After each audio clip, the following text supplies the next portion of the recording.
Buenos días a todos, otro día más a mi canal y en el día de hoy os traigo un nuevo vídeo donde vamos a trabajar un pequeño Malus silvestris que, como veis, está bastante descontrolado, por lo que es el momento perfecto para realizar el pinzado. Y bueno, cuando digo pequeño Malus silvestris no me refiero al grosor del árbol o al ancho del árbol, sino más bien a la altura del mismo, ya que la idea en realidad es hacer un shohin, por lo que tendré que reducir bastante la altura cortando alguno de los troncos que crece muy recto hacia arriba. Y bueno, aunque el tronco es bastante grueso, es cierto que también está lleno de tocones, tiene también heridas que será muy difícil de cerrar, pero bueno, con paciencia o incluso disimulándolas, puede que al final el árbol luzca bastante bien. Por si no lo sabéis, este tipo de árboles son árboles que se producen en suelo, en cultivo en suelo, y lo que se suele hacer es plantar el árbol, dejar que crezca libremente y lo más importante es que se dejan tirasabias en la base del tronco, que estas sirven para engordar la base. El problema de esto es que si no las cortamos en el momento adecuado, luego se hacen demasiado gruesas y al cortar se forma una herida muy grande que es muy complicado de cerrar. Y además el problema es que los manzanos no cicatrizan especialmente bien, por lo que una de dos, o lo disimulamos con madera muerta o tendremos que esperar mucho tiempo hasta que estas heridas cierren. Pero bueno, tampoco me preocupa en exceso el hecho de que las heridas nunca cicatricen al 100%, porque podremos formar huros o quedaes en el tronco, ya que esto también es algo que se forma en la naturaleza con ejemplares más viejos. Al final, cuando una rama se cae o se pierde, se forma una pequeña oquedad que también da un toque de naturalidad al árbol. Así que bueno, ya veremos cómo evoluciona y ya veremos cómo lo podemos disimular.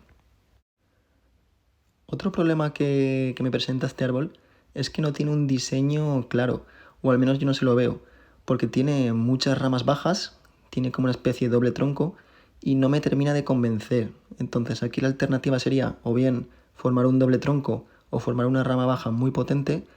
o la otra alternativa sería hacer una codo en una de las ramas gruesas y formar dos árboles distintos.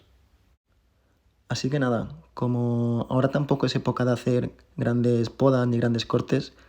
lo que vamos a hacer es aprovechar las ramas que considero que en un futuro podrían tener potencial o que podrían encajar en el diseño y vamos a bajarlas, porque al final el problema de los manzanos es que tienen un crecimiento muy recto, forman ramas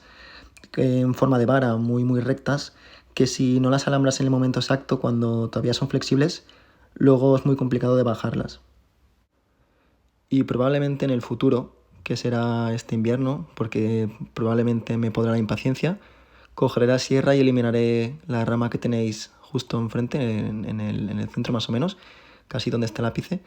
que como veis no tiene prácticamente ningún tipo de movimiento y me afea todo el conjunto.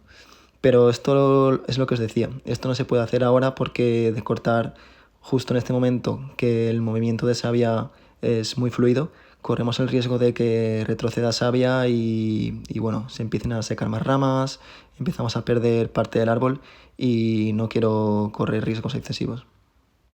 Y ya veis que hemos dejado el árbol prácticamente sin follaje, pero era lo que hacía falta, porque al final había muchas ramas que estaban creciendo en exceso, que no me servían para nada y necesito economizar la savia hacia las ramas que me van a servir en el futuro. Así que nada, paso a mostraros cómo ha quedado el árbol después del pinzado, que aunque no tiene mucho follaje, sí que se empieza a ver un poco más compacto, un poco más denso, y se intuye un poco la idea que quiero hacer con este árbol. Y aprovecho también para mostraros un montaje que he hecho así bastante rápido y un poco cutrecillo, pero bueno, la idea es cortar ahí, porque es un tramo muy recto que me afea el conjunto y no me va a servir para nada. Y bueno, aprovechando que estamos hablando de manzanos, os enseño también un Malus floribunda que saqué de esqueje, que hemos alambrado, ya empieza a tener movimiento y demás. Y bueno, se dejará crecer y se hará un arbolillo interesante. Espero que os haya gustado y nos vemos en el próximo vídeo.